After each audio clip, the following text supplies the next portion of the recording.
The Impostors Theatre Company presents Hertha Nova by Rachel Borgo, based upon the novel New Town by Harry Blamires, featuring the voice talents of Nick Strauss, Victor Lopez, Keaton Stewart, Kayla Belec, Riverside Denman, Emma Smart, Isaiah J. Williams, and Stephanie Lewis, with Jim LaPietra as your narrator.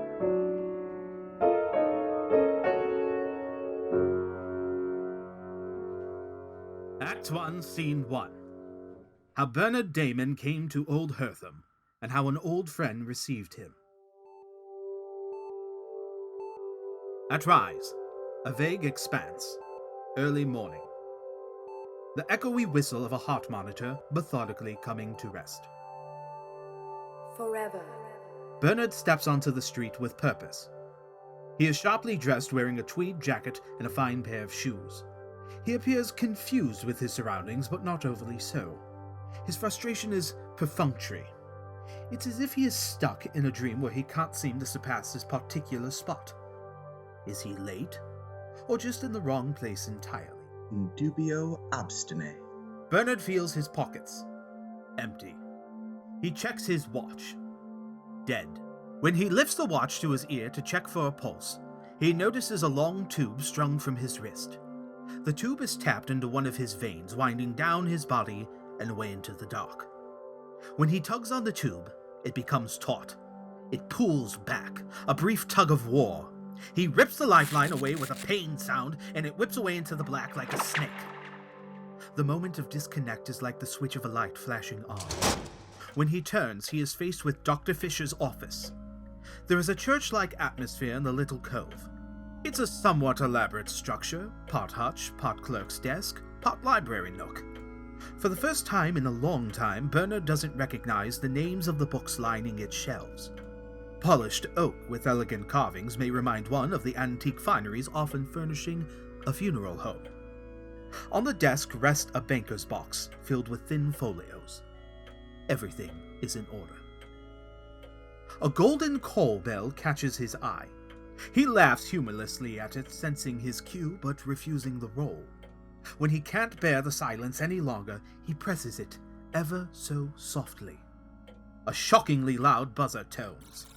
Lights snap suddenly into a bright square around Bernard and the office. Dr. Fisher pops up from behind the desk. Hello! He is dressed simply but professionally, his dark suit all sharp buttons and crisp edges. Perched on his nose is a pair of clean oval glasses. Dr. Fisher, it is you! My God, it's been decades! Hello, Bernard. Yes, decades! How are you? Very well, thank you. Yourself? Fine, thank you. You run this place, do you? That is so. A lovely establishment in the middle of... where are we? Why, we are in the Old Hertham offices of Godfrey & Son. Old, Won't you sit? I must ask you to be patient with us, Bernard. I'm afraid we are not quite prepared for you. Just then, a folio drops from a chute in the ceiling into the banker's box. Ah, here you are. As I thought, nothing out of the ordinary. He holds the folio out to Bernard, who hesitates before accepting it. What is it? Your records. Would you check the particulars for us? Dr. Fisher reveals a form filling in the blanks with a fountain pen as Bernard reads. Of course! Ha! Small print. 40 years old, male identifying, no pre-existing conditions, no prior brushes with... Have my curriculum vitae, how thorough. Bernard Dayman was a lover of books, primarily. Above all else, he valued the contrast of black ink against an off-white page. He became a teacher to model to others how to love books properly, how to cherish and dote upon each dog-eared page. Well, that's quite nice, isn't it? He leaves behind an enviable library at his home in London to no next of kin. If his books were his family, then his students were his beloved pets. Oh, that's awful. Who wrote this? Check the program. Bernard discovers a program in the back of the folio. Lewis Staples. Dean of the Department of Classics. Ah, yes, old Lewis, my, Dear friend. Bernard looks around, spotting Dr. Fisher's pen. He points to it timidly. May I? Dr. Fisher reluctantly hands him the pen.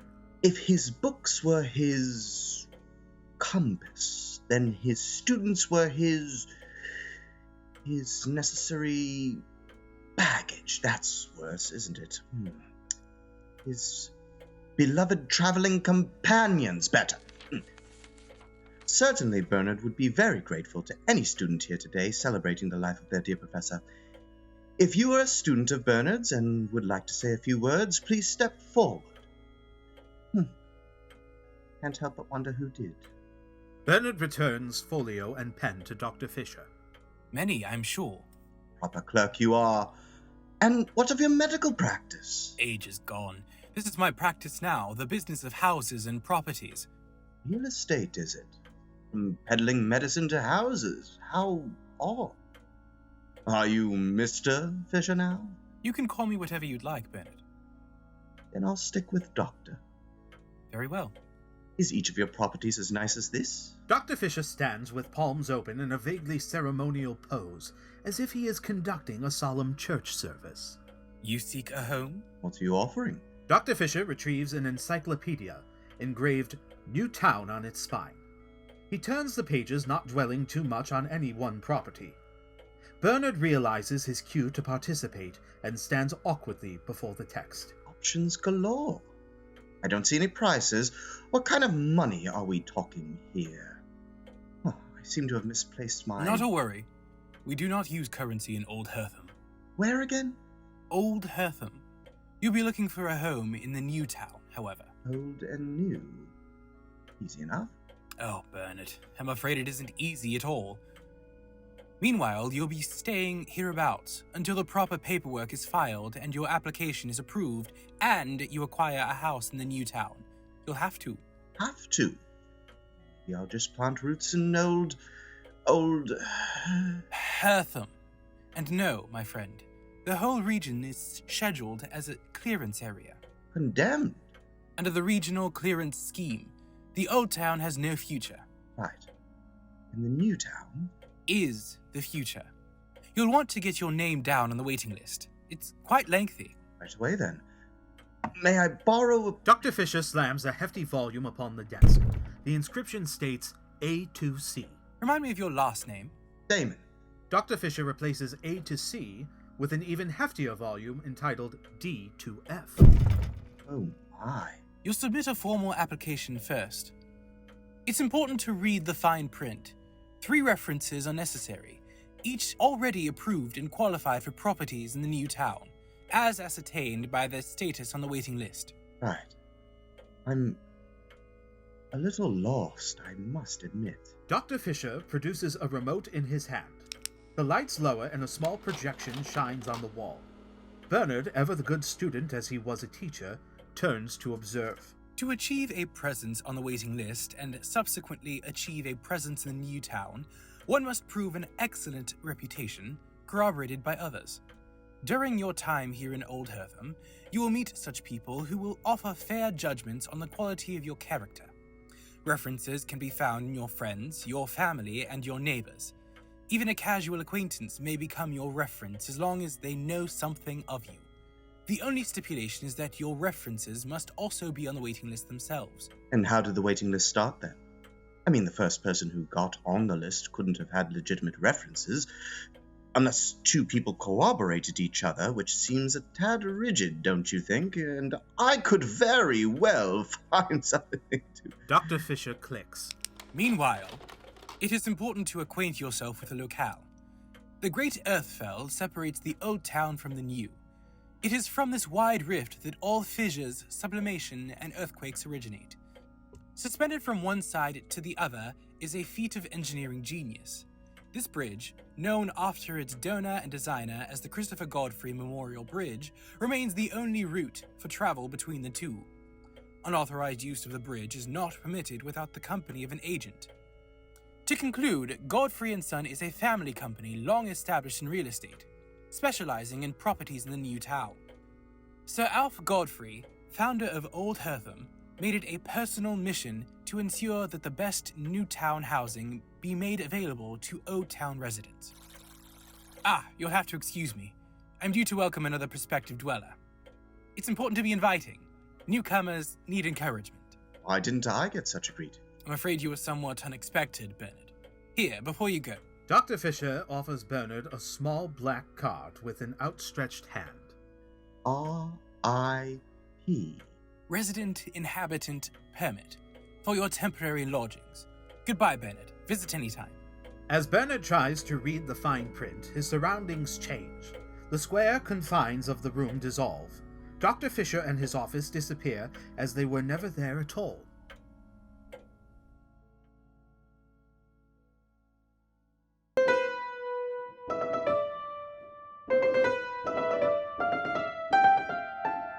Act 1, Scene 2. How Bernard came to stay at Netherholm Lodge with Eve Knight and her daughter Marie.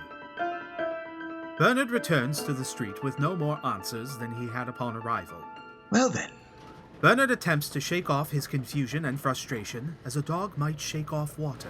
First step, find lodging. He strides through Old Hertham, reading signs. We hear the crumbling of a building across the street, wind whistling through rotten wood. One with a few less pit props, perhaps. A small tour of spectators, led by a guide, meander down the street. They are all dressed in formal, uninteresting garb, the kind of church clothes you might be buried in someday. And to your left, we have the now remains of Old Hertham's Library of Culture and Ethics, once a mecca for customs, religions, and morals of different civilizations across the world. And what are the books? What was left after the sublimation was recently acquired and relocated to the Preservation Trust. The trustees are currently reorganizing the library to better equivocate the importance of differing beliefs. The new system will involve the constant rotation of sacred documents and tomes, so as to never place one before the other for too long. The spectators nod in solemn agreement. Among them is Eve, carrying a bag of groceries. Her dark hair is swept back in a modest bun. Her eyes are kind. While both Bernard and Eve stare at the ruins of the library, they cross each other's paths with a bump. This is the first time he's touched anyone since he arrived. What a relief to be corporeal. Good day. Good day. Bernard? Don't you know me? Of course. Eve Knight, but you're... Young, right? 28. You mean to say we always keep the age we had when we... That's right. So I shall always be 12 years older than you. You remember? I am so very sorry about what happened to you, Eve. If I had any idea... Oh, stop that. You can't greet every person here with condolences. I've done it, and it got very old very quickly. I followed the story. Roger should never have sat behind the wheel in the first place, nor should he... Oh, yes, I am still peeved. They only marked his license, would you believe? A misdemeanor. But I have a daughter. A daughter? That I did not know. What a wonderful mother you must have been. Still am. She's here. Sorry? 20 when she came here. Same dirty business with Roger, I'm afraid. Deadly DUI. We're so alike. We could be sisters. She's got a thing for the teeter types, too, would you believe? Have you only just got here? Scarcely an hour ago. Oh, it's so exciting at first. I loved every minute. What have you done so far? Just an odd sort of interview with an agent. An agent? Already? Yes. Are you all right? Quite. Are you sure? Let's keep talking about you. Where are you going now? Where are you staying tonight? I've only just arrived, so I will need to find a place to stay. Where might one find a hotel? He holds aloft his resident inhabitant permit. Oh, put that depressing thing away. You can stay with us. You absolutely must. It's positively kismet we've happened upon each other. Come on. Let it be known that this part of Hertham isn't much to look at. Appears as if we've survived some sort of air raid, doesn't it? No such drama, thank goodness. Unless you count a tremendous force of nature as dramatic. That and Neglect and decay and more neglect, but that up there, that is the best spot in Hertham, Bernard. It's open and fresh up there, much better than down near the river. And it's fresher still farther up. You'll love my cottage. It's a dream, really. It's got everything. Bernard and Eve exit. Dr. Fisher rolls on stage via a simplified version of his office, a mobile podium of sorts. He clicks the remote. Soon we see vintage photos of Netherhome Lodge, projected on the far wall. Netherhome Lodge.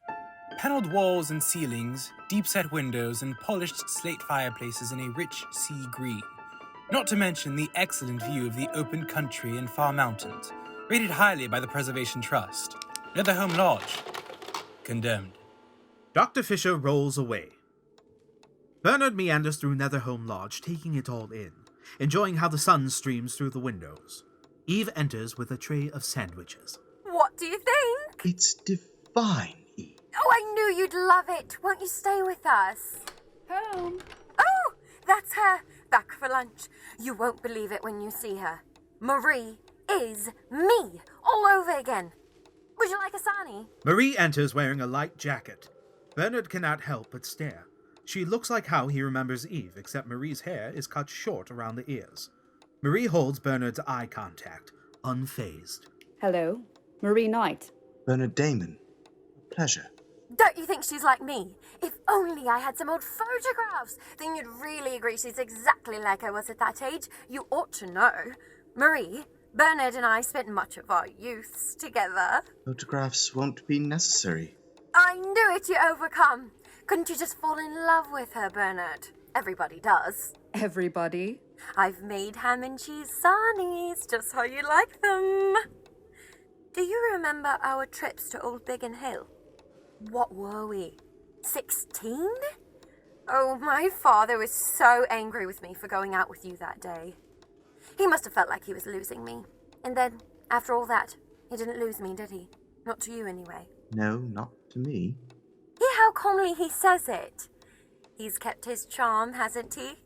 Well, Marie, what do you think of my old flame? I think he's patient. He must have learned lots of patience. After all, he went on to teach Latin to youngsters who probably had no wish to learn it at all. Can you imagine it? Young Bernard and all those nubile schoolgirls. Suddenly, the house moves. They all stagger to the right, then to the left. Marie braces herself. Eve loses grip of the tray, which clatters to the ground. She crumples in her attempt to salvage the sandwiches. The shaking stops almost as soon as it started. Bernard steadies Eve. Are you all right? It's ruinous. Ruinous. The carpet, the walls, everything. We can clean it up. Oh, what's the use? It will just happen again and again and again. Next time, I'll fall right through the floor. Dry rot. You ought to get it dealt with as soon as possible. You can't get it dealt with. Marie blows dust off of a sandwich and takes a bite. Why not? Labor in the old town takes away labor in the new town. Unfortunately, there's a limited amount of resources and material. It's a waste to spend any of it here. Surely it isn't a waste to ensure that people can live here safely. You don't understand. There's no point. It's a false permanence. These houses have to be lived in. For the time being. And they're not fit to be lived in. They're good enough to stay in until a proper home is available. And when will that be? Haven't you got your names on the waiting list? In a flurry of emotion, Eve pushes her way out of Bernard's arms and exits. That's a sore subject. It's a shame. She just relayed this carpet. She offers Bernard a floor sandwich. He declines politely. So, you'll be staying with us? It seems so. You picked me up like a stray dog on the side of the road. Is that all right with you? Oh, perfectly. I'm glad for the company. I'll stay out of the way. Didn't you hear me? I said I'm glad for it. Come, you'll be staying in the summer house. Shall we put you out to kennel, old dog?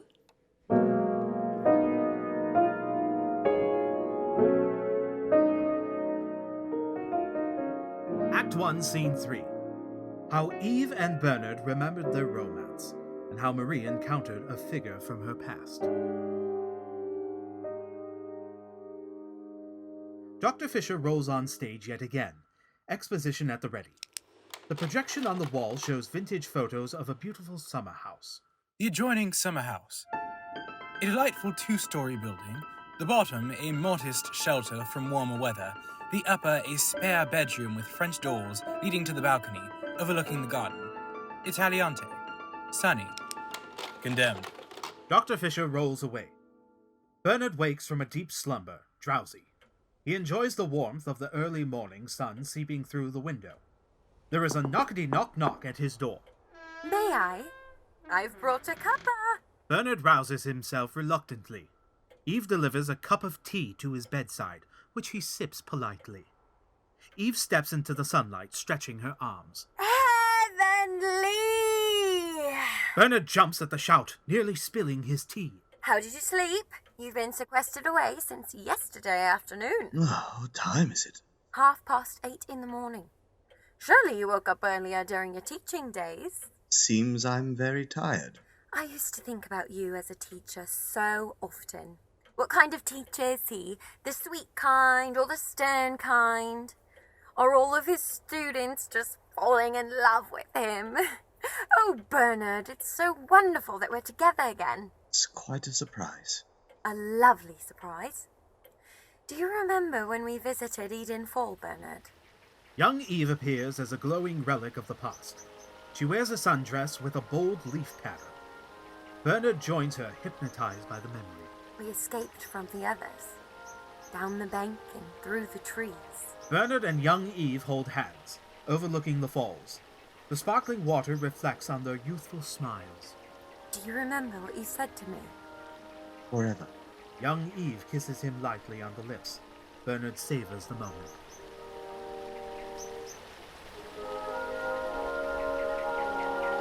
Bernard? The memory dissolves. Young Eve exits. I remember standing on the rocks and staring at the falls. Not much else. You used to be much more sentimental. I was young. You were genuine. You stayed genuine till the end. I didn't. Don't say that. I let you down. I know that. My decision left a loose end in my life. One that I now have the chance to tie up. All I can say is that I'm sorry. And I mean it. It's never too late for a heartfelt apology, right? You should know, it wasn't the real me that turned you away. Whoever it was bore a remarkable resemblance to you. The real me got lost. She was... The real you married Roger. All that's behind us. He isn't my husband here. He hasn't been for over 10 years. There are no rules about personal behaviour here in Hertham. We don't have a mechanical list of do's and don'ts. Living honestly isn't a matter of following the rules and regulations anymore. It's a matter of getting to know who you really are. Now, who's been telling you that? Professor Simpkins. Well, I'm afraid Professor Simpkins is deceiving you. The professor does not deceive. She was my first reference. I wouldn't have a liar for my first reference, would I? So you are on the waiting list? No. Is Professor Simpkins? Professor Simpkins believes in Hertham. She believes it's everyone's right to a secure home. Those people at Godfrey's shouldn't have the authority to run the housing allocation so rigidly.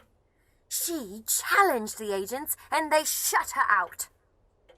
The professor believes in people, that we should be true to ourselves and not subject to anyone else's notions of what is proper. That's what matters. You and I know that. All I know is I should like to get dressed. Eve takes Bernard's empty teacup and leaves without another word. Bernard looks to the window again, catching a glimpse of young Eve. She offers him a handkerchief. I'm sorry. I couldn't get the blood out. Blood? When I cut my foot on the rock at the falls. Don't you remember? Of course. Does it still hurt? No, silly. That was a lifetime ago. Young Eve runs off. Bernard carefully folds the stained handkerchief and pockets it. He rests his eyes.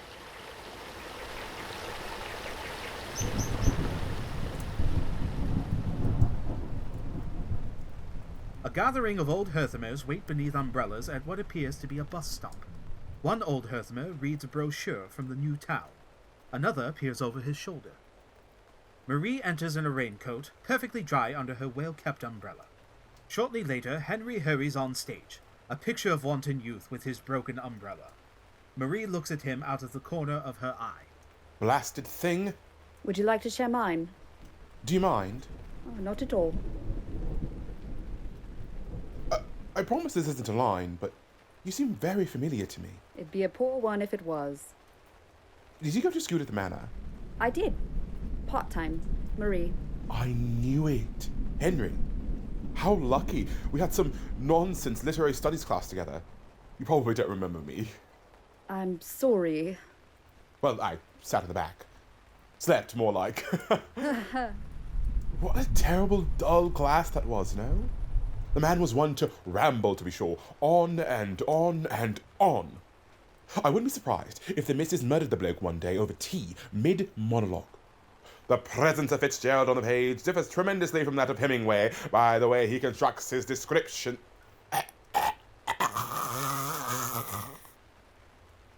Then again, I hope not, as we'd likely be suffering the man's pontiferous homilies on these very streets.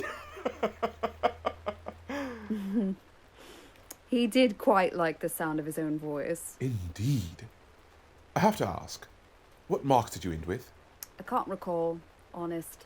High marks, I'm sure. I bet you didn't have to sleep with the professor to get them either. Or were you teacher's favourite? Did people? Bed Professor Casanova? Oh, yes. The man was undoubtedly taking his work home with him, so to speak. I would have gone that route too if I was a poof. I'm surprised you didn't hear the rumours. Like I said, part-time.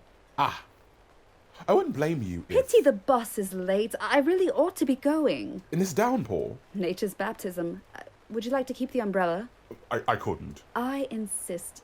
Lovely seeing you, Henry. Take care. Marie hands the umbrella off to a confused Henry, rushing into the rain and off stage. Shrugging off the abrupt departure, Henry pulls out his own brochure from the new town, admiring the pictures. Upstage, Bernard tosses and turns in his sleep. He wakes at Marie's voice. Bernard, where are you? It's turned very wet. Marie enters. Her hair and dress are damp despite her raincoat. Bernard searches his lapels for the handkerchief to offer her. Curiously, it's unstained. You lazy dog, have you been in your kennel all day? Yes. What time is it? Nearly 5 in the evening. Don't worry, I slept most of my first day too. Where are you coming from? Work. Thought currency wasn't an issue here. It isn't. Boredom is. I apprenticed for Dr. Fisher to be an agent. But if my mother asks, I volunteer for the local paper. Ah. And where is Eve? The mental hospital. Oh, dear. No. She works there. She deals with emergency cases from time to time. There was an influx of newcomers to Old Hertham yesterday, and not everyone took to the transition as amicably as you did. She could be there all night. I see. So, it's just you and me. Seems so. I feel as though you have a question to ask me. Uncanny. I have many questions. I hope I can answer even a few. How long have you been here? Coming up on 2 years. The maths confused me, to be honest. Eve came here when I was 11. Paid with a mother, paid without. Indeed. May I ask a personal question? I thought we were nearing that territory. What kind of man is your father? Other than a drunk?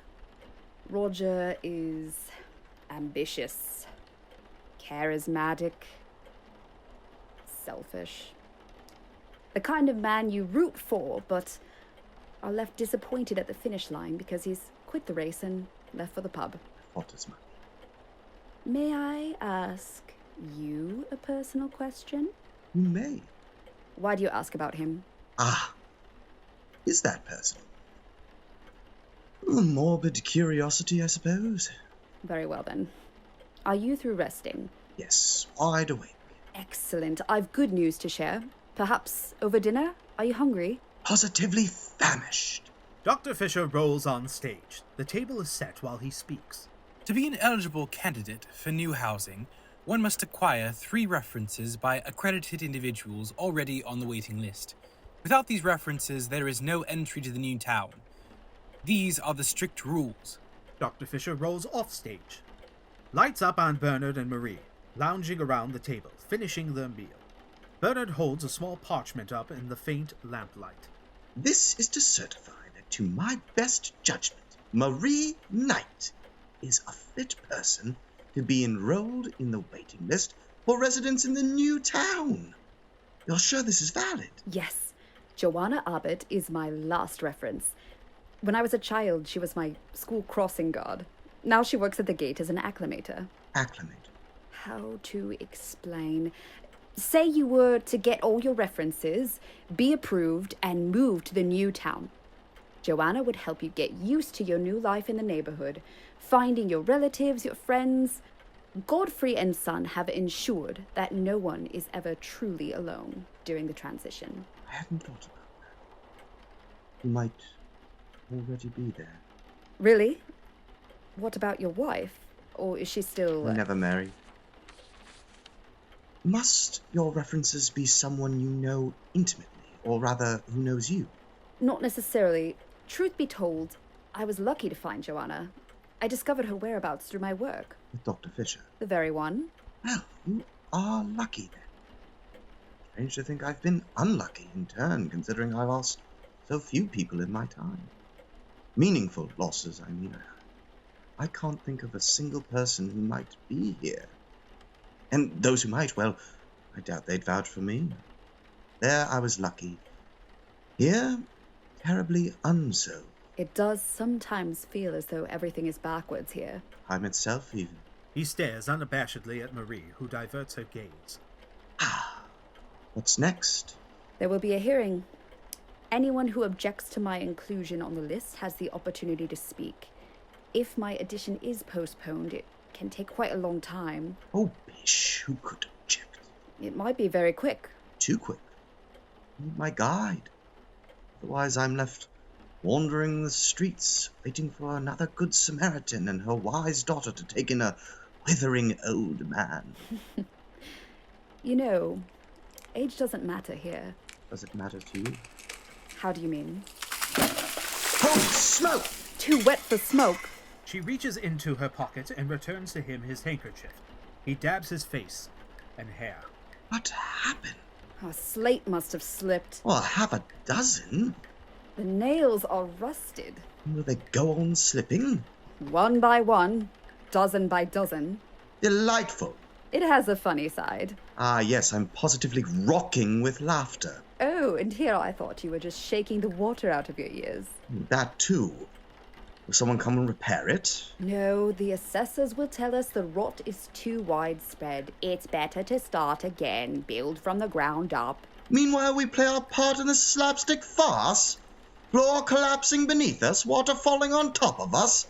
When do we start throwing custard pies about? Oh, someone will have to make the pies, I imagine. Are you volunteering? Hardly. I'm a poor cook. Is that so? Then who made this delightful meal? I did. Thought so. I like that you take it all so cheerfully. Not everyone does. She brushes wet hair out of his eyes. Bernard leans into the touch. That again. She does it again. I can't tell what you're thinking. I'm not thinking. Bernard catches her hand in his. Eve used to tell me about you. She did. When I was wee, before bedtime. I must say, I'm curious if you live up to the tale. What tale? The kind, sensitive scholar, Bernard, with the soft kisses. Home! I heard a crash from outside. Everyone all right? Thoughtful of her to announce herself. Eve enters, shaking an umbrella onto the floor. Oh, no! What happened? Just a bit of farce is all. Bernard and Marie grin at each other while Eve attempts to tidy up. I'm terribly sorry about this. No matter. I'll see what I can do up there. I'm sure you have tools somewhere. Is there any wood?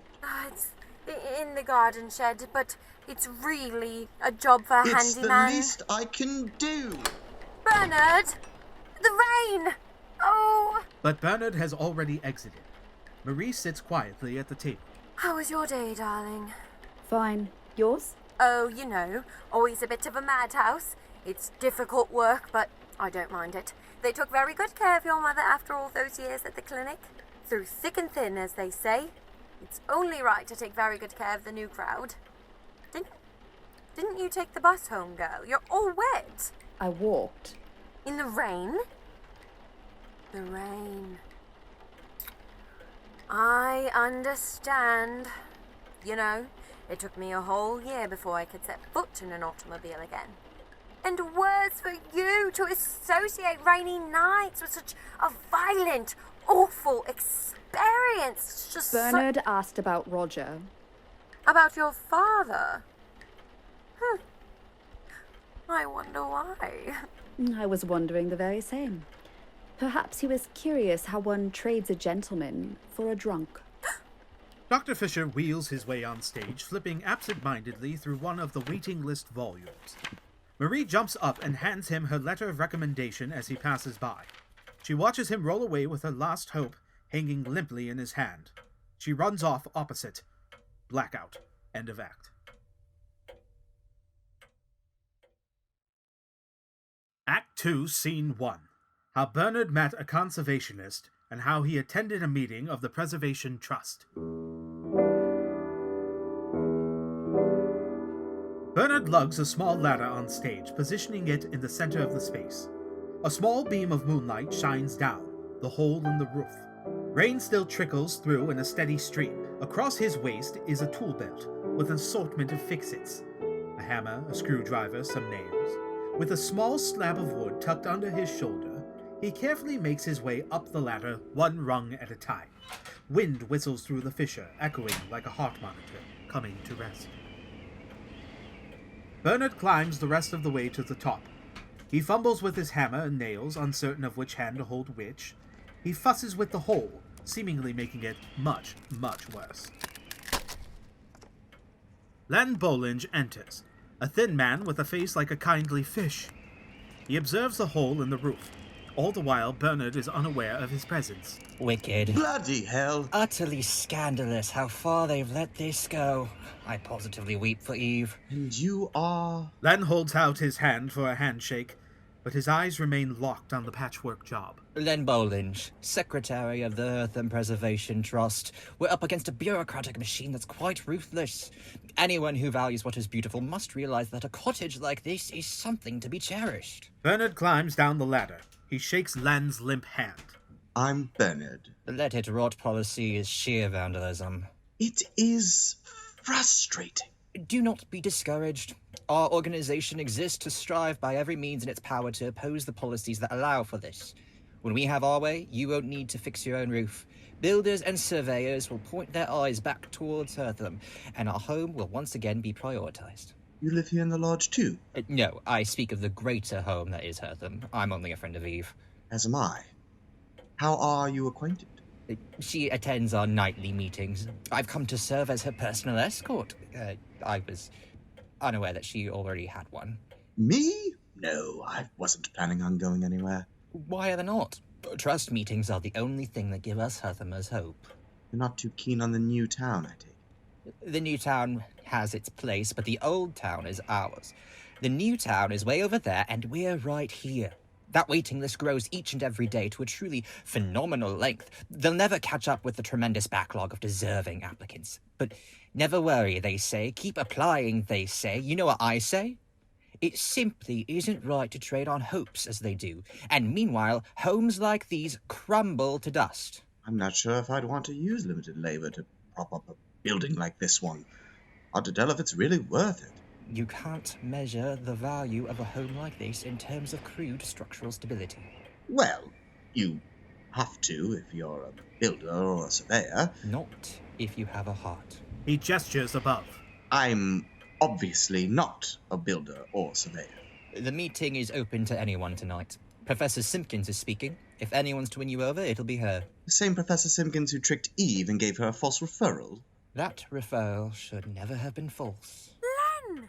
I thought I heard you. I'm sorry for not announcing myself sooner. Oh, I'm terribly ashamed of the mess.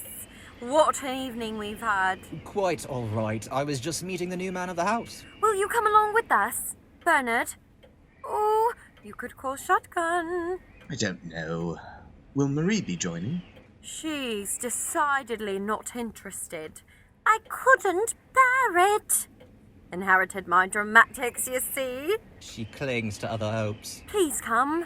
Please. Perhaps out of kindness, but more likely out of embarrassment, Bernard follows Eve and Len off stage. A moment passes before Marie enters, carrying a small custard pie.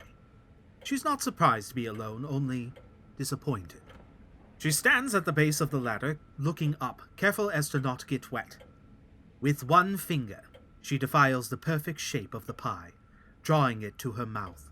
Slowly, the light above her dims. In the small, tired car, Bernard and Len sit uncomfortably close. Eve pokes her head forward from the back seat.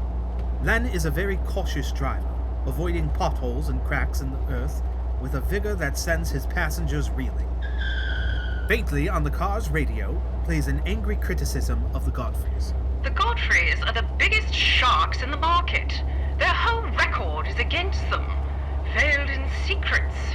Who has ever seen old Alf Godfrey? Not I, not my neighbour, not any soul I've encountered in Hertham. And Christopher Godfrey? His career speaks for itself. A complete failure as a director, utterly incompetent.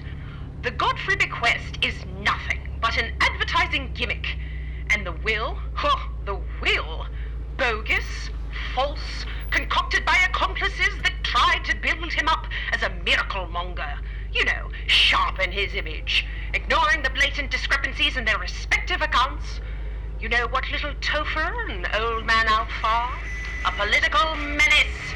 I quite like the back seat. Feels safer back here. Just a wee child being carted around by my loving parents. Len jerks the wheel. Oh, dear! Pardon the sharp turns. Hard to see where the road is sturdy with all the damage. Not unlike the rickety roads of our dear old friend London, eh, Bernard? I don't drive. Ever? I prefer to walk.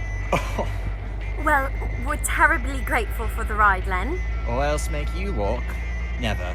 Besides, I won't stand for your absence, my dear. Len is devoted to the cause. I'm a repairer and preserver by trade. I'm shocked you didn't call me to patch that hole. Len side-eyes Bernard, who stares out the window mournfully. Oh dear, I didn't even think of it. Bernard was quite ready to jump in. And what is it that you do, Bernard? I was a professor. Classics and the like. Isn't that wonderful? Latin and Greek and... How many books do you suppose you've read, Bernard? Oh, more than a few. I'm not much of a reader myself. That's precisely why I respect Professor Simpkins so. She is well read, but her nose is never stuck in a book, nor is it ever held high in the air. No, the professor is very moved by the tangible needs of the people around her. She can't bear to see the agents pushing us around and frustrating us with their processes. She recently wrote quite an eloquent editorial in the Hertham Gazette, calling them out on their injustice. Professor Simpkins enters. She hits her light, unfolding a lengthy manuscript. Her head rocks a bit. The scene shifts to the Preservation Trust. Preservation, its wider implications. It is wicked to neglect the repair of Old Hertham on the fanciful grounds that labour and materials must be directed toward more permanent homes in the new town. Too many of our fellow citizens accept the decay here, fed with the propaganda of the estate agents. Their hopes are kept alive by pie-in-the-sky promises of dream homes beyond the canyon. But what reason have we for trusting the estate agents? These charming individuals tuck themselves away in absurd little offices surrounded by polished oak furnishings and leather-bound volumes that reek of dead tradition. What an absurd pantomime it is, the way they quote regulations and issue forms, the way they collect references and arrange hearings, while these agents amuse themselves with their irrelevant formulas and incomprehensible procedures. Hertham is rotting away, and the waiting list grows ever longer. Why can't we have a permanent Hertham here, with all its ancient charms lovingly preserved, and the best modern techniques applied to that task? No dream of a new town over there should weaken our first loyalty. We have everything here that the heart could desire, if only we're prepared to cherish it.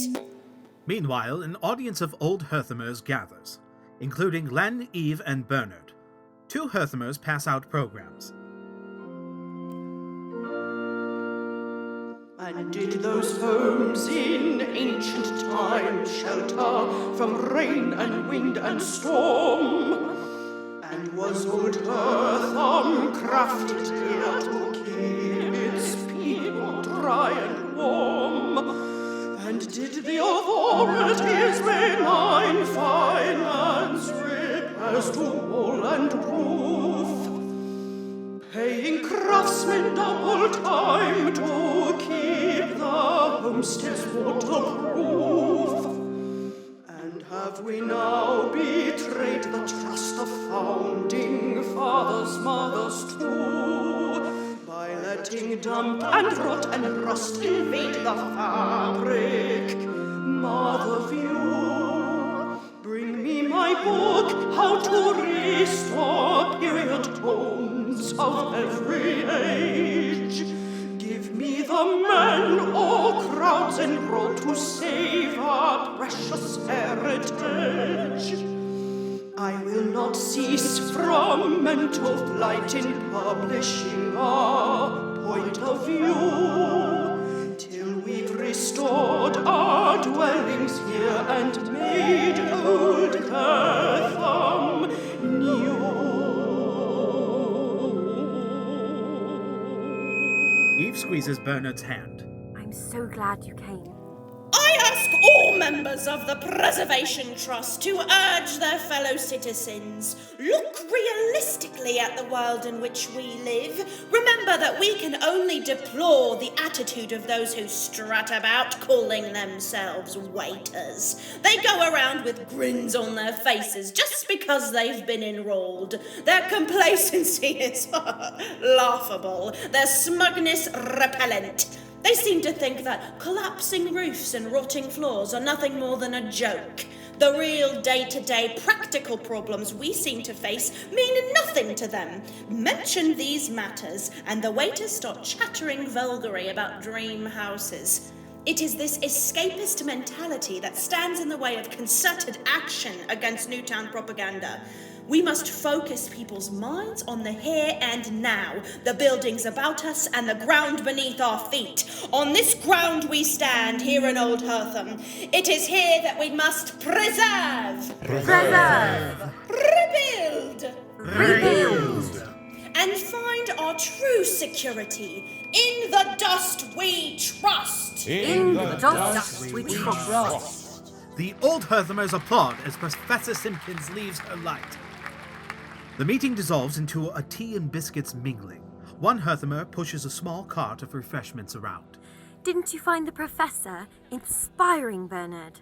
She's so sincere. It was certainly cogent. I like those words about building on the home ground, the ground we're really sure of. Oh, she almost made me weep. She's such a way with words. It's too strong for some, but it's simply invigorating for me. Can we go back to the lodge? But you have to meet the professor. I'm worried about the state of the roof. With Marie there... But you're worried about Marie. How kind. Well, of course. I'd like to stay and speak with the professor. Very well. I can drive Bernard home and we can... That's not necessary. Oh, a little inconvenience has never killed me. Pneumonia, on the other hand. I'll come right back for you, my dear. Why don't we just meet the famed professor then, eh? Really? Why not? There's a bit of a queue. I'll bring the car round. Then perhaps Bernard and I can take another look at that hole in the roof, Len exits. Bernard takes Eve's arm, much to her surprise and pleasure. Let's get in line, Let's. Arm in arm, they wait. This is nice. It's been so long since we spent an evening together. Do you remember that night at Mount Top? Young Eve appears in an ethereal light. Bernard is painfully aware of her. Which night? When we drove up there in your father's car. I often think about it, Bernard. Oh, Bernard, you shouldn't have. I've never forgotten, Bernard. You said some lovely things to me that night. Wonderful things. You gave me a letter, a handwritten poem. I still know it by heart. Do you? Eve turns Bernard towards her, forcing him to look at her straight. You can't expect me to remember something I wrote as a child. A child! Those were not a child's words. I kept a copy right to the end. Sometimes, Even with Roger around. I'd recite it to myself.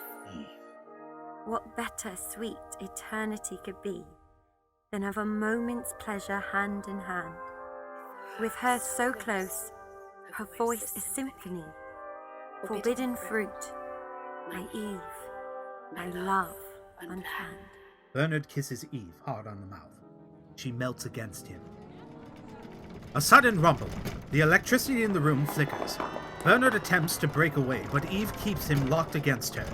The Herthamers mutter in confusion. All seems calm for a moment before the room tilts and sways. Everyone loses their footing, even the determined Eve. The lights shutter off. A deafening crash. A scream. Blackout.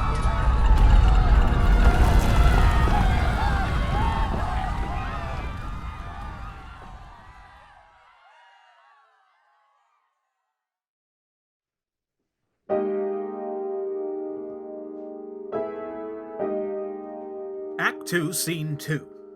How the Preservation Trust lost their esteemed secretary, and how Bernard became the unwitting exception. Eve and Bernard sit side by side. A heavy wool blanket drapes around Eve's shaking shoulders. Police officers wander the space, shining flashlights into corners, taking notes, snapping photos, cleaning up stray biscuits. This is all very routine. Two officers joke about splitting a dusty biscuit. There is a faint crumbling sound of falling earth. Eve grabs Bernard's hand in terror. A moment passes before Bernard carefully retrieves his hand. Hello there. Quiet night, I can escort you both across the rift. Aren't you going to take our statements? It's a bad case of subsidence. More like an earth trimmer, judging from the shape of the thing. Have you anything to add? Have they found Len? He was outside when... Afraid we haven't found anyone, Mum. The subsidence brigade has only just arrived. They don't know how deep the rift goes. Could be miles. It'll be hours before they find the bottom yet. Eve sways, about to faint. Bernard steadies her. There's no immediate danger. You both head home across the temporary breach. You're very lucky people. Lucky?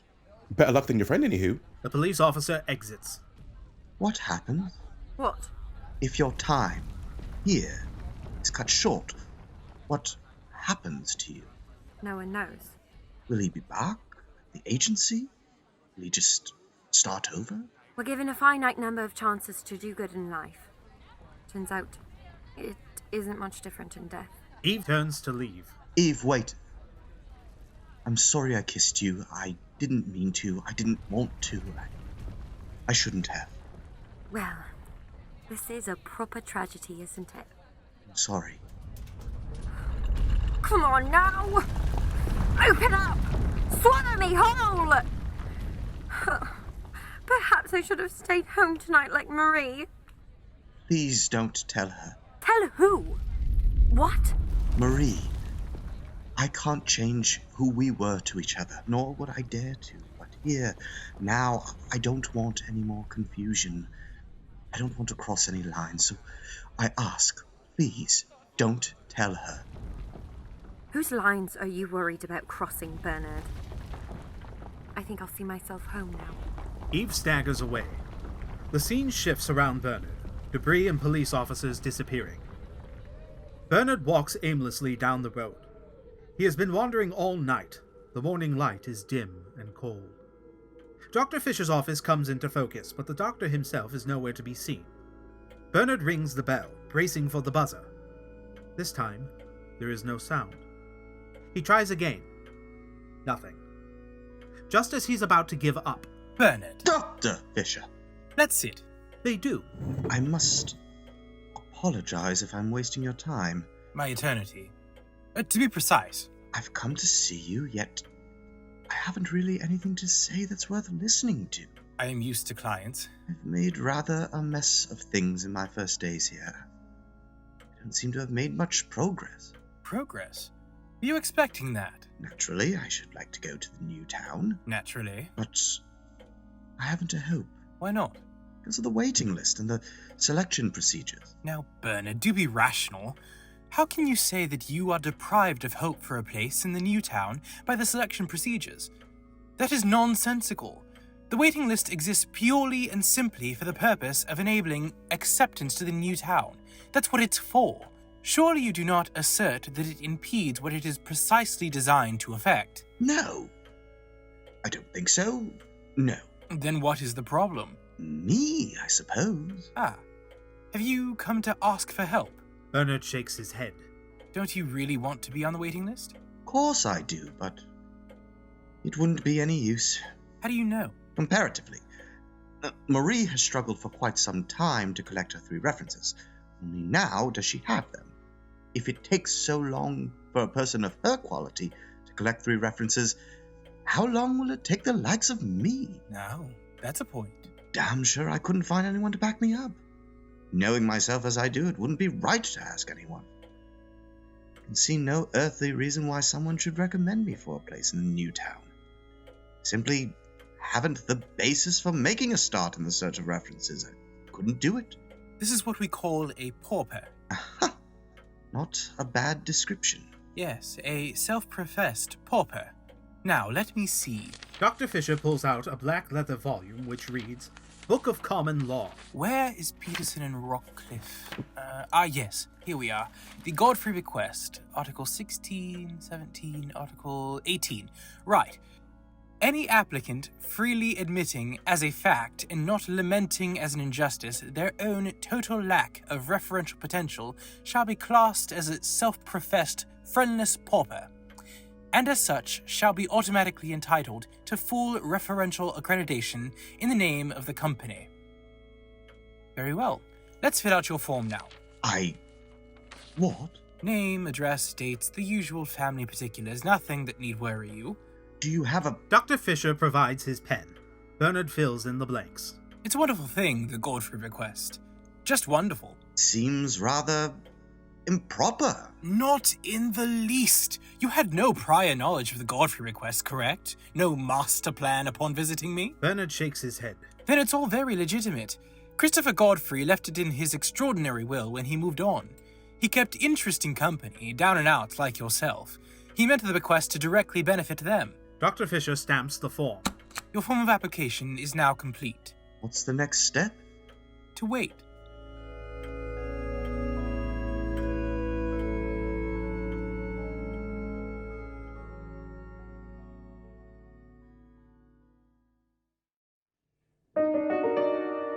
Act 2, Scene 3. How news was received of Marie's hearing, and the sparks that then flew. The head waiter enters, with nothing signifying her as different from the other spectators that join her, except for a bright gold pin attached to her lapel. This is the symbol for waiters. Meanwhile, Bernard, Marie, and Eve gather at the lodge's table. Bernard looks at Marie, thinking of her. Marie looks elsewhere, her mind following suit. Eve reads the newspaper, half-heartedly. The head waiter steps into her light and opens a very official-looking notice. She reads aloud. At this week's town hall, several candidates were successful in satisfying the bench of their just claim to inclusion on the waiting list. In many cases, claims are sustained against objections from the public gallery. This week's hearing, however, involved numerous heated exchanges. Among the successful candidates, these were the undisputed nominees: Trevor Walters, Beatrice McGee, Marie Knight. At Marie's name, lights dim on the head waiter and her crowd of spectators, drawing attention to the table. You have deceived me.